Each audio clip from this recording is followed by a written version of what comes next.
So, a while ago, Lord Voldemort slid into my comment section with a comment about the quest A Knight's Tale from Blood and Wine. It tells of another Odim connection in the quest, related to the witch, and it piqued my interest mainly because I had been thinking about the mentioned witch before, and I couldn't quite think of one. But this one makes, well, a lot of sense. Though unfortunately the music that plays there is not Odim's theme. It's actually a Blood and Wine only theme that does also play at the White's mansion, but it also plays during other creepy segments of the DLC, like Oriana's quest. So there's no connection there, but this quest is certainly an interesting one, regardless of connections, so I do think you're onto something here, Voldemort. The professor does indeed tell us of a witch. Indeed. Their luck turned yet darker when a wandering witch mentioned a solution. A man who would grant any wish. His name, Master Mirror. Not much else, of course, but yeah, this particular witch does have a broken mirror, which is odd in and of itself considering the rest of her hut isn't in pieces. But here's the most interesting thing. This magical circle.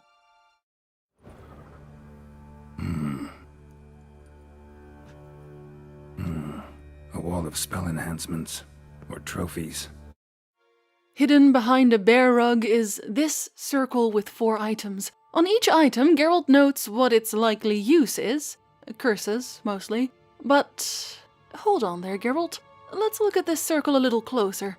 Ah yeah, it's the exact same circle as the safety circle the professor was pacing around in, down to the magical glyphs. There's only a single difference here, and that's the candles. Now when you blow out the candles in the professor's home, it seems we unleash a demon locked within the circle. However, the circle was made specifically by Odim to punish this one man. Here, that doesn't seem to be the case. There's 4 items in the circle, so 4 people should logically be affected.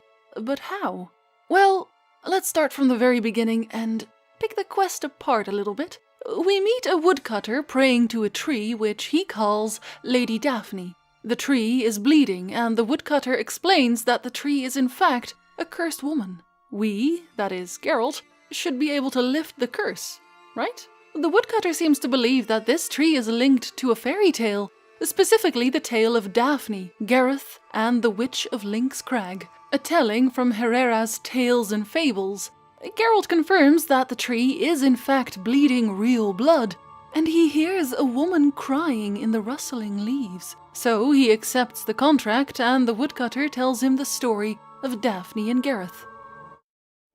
Miss Daphne and Sir Gareth shared a terrible and fearsome love for each other. Yet to prove himself worthy of her hand, Gareth was to face the Witch of Lynx Crag. Before Sir Gareth set off for the hill, Miss Daphne gave him her kerchief, a token of her favor. Let me guess, he never returned. He did not. She stood here, day upon day, night upon night, trying to spy him. Till she sprouted roots and turned into a tree? Wonder why. I will fecking tell you why. To await the moment when Gareth returns, kerchief in hand. That is the power of love. The power of longing. He asks Geralt to go to Lynx Crag himself now and find a way to help Daphne. Now, this story isn't anything new. Some say it's a link to the story of Daphne from Greek mythology, who is turned into a tree to avoid Apollo.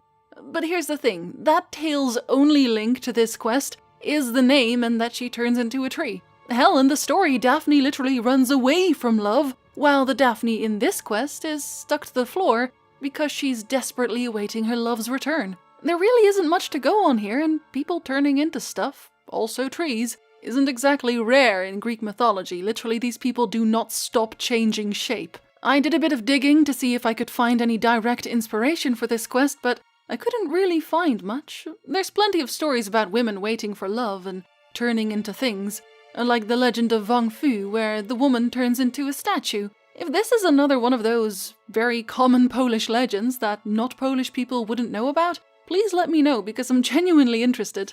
That aside, let's assume it's not based on anything. That actually makes it easier to link to just the in-game lore, like Gaunter O'Dim.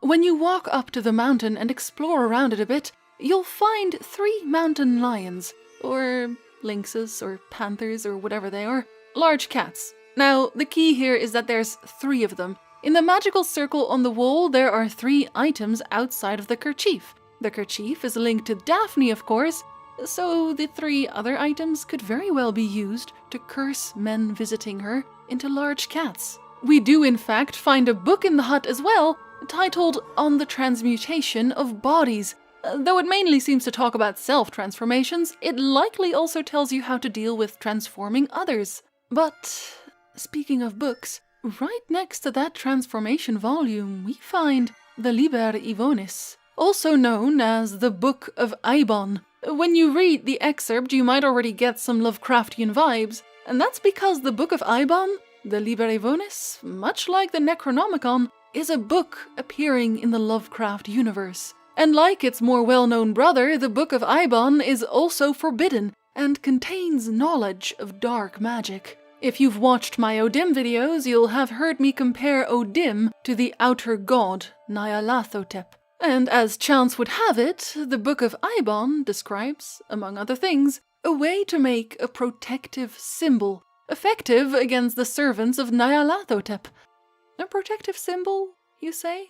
Such as a circle, perhaps? The circle we find the professor in does in fact protect him from death, because he only dies the moment he leaves its boundaries. The Witch of Lynx Crag does not in fact seem evil as such, unless you cross her. She mostly just wants to be left alone, and the large cats don't seem aggressive unless you attack the witch. Now bear in mind that this is just a theory, again, but it is possible that the circle on the wall was not meant to harm the owners of the items inside, but instead, through transformation, protect them from O'Dim, in an attempt to hide them from sight. Remember that what we know of Sir Gareth comes from quite literally a book of fairy tales. We can't exactly take it as gospel. For example, the book tells us of a drought brought on by the witch, but there doesn't seem to be a drought at all. So let's rewrite this love story with Gaunter in it.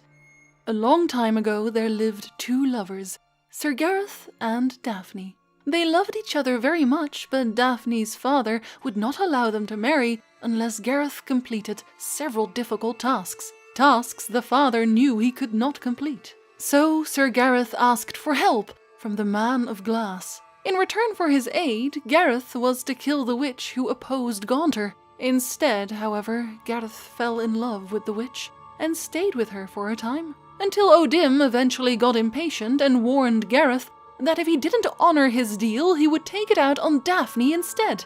Gareth, grief-stricken, pleaded with the witch to help him, to protect Daphne, and so she did, turning Daphne into a tree and adding her kerchief to the circle. Gareth, now fearing O'Dim's wrath, then ended his own life instead of killing the witch who helped Daphne escape Gaunter.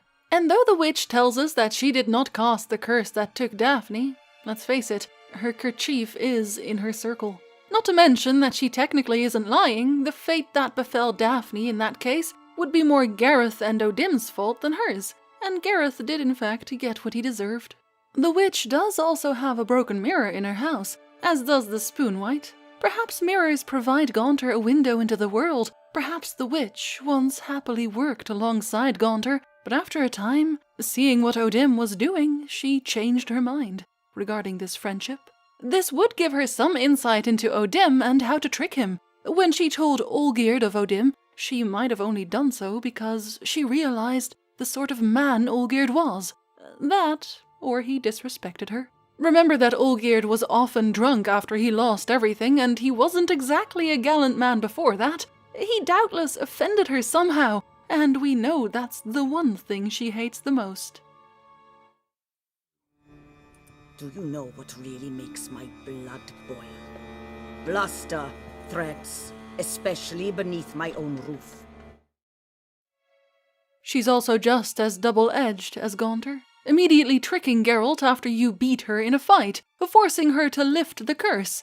But if you ask her nicely, she genuinely helps you. Although, she does ask you for a lock of hair in that case. And what did Johnny say? The crones take folks' ears to hear all. Hair gives them power over folks' lives. There are times they weave the hair into odd strings. Other times they take it downstairs. I'm going to go out on a limb here and say there are very few people we can actually trust in the Witcher world. And this witch, even if you don't give her a lock of hair, seems quite certain that Geralt and herself would never meet again. So does she really need that hair to conceal herself? No, I don't think so. There's more to this witch than she's willing to tell us. More than we're able to find out. But although my theories are only that, of course, theories, she undoubtedly has some link to Odin and his world. And that is very curious indeed.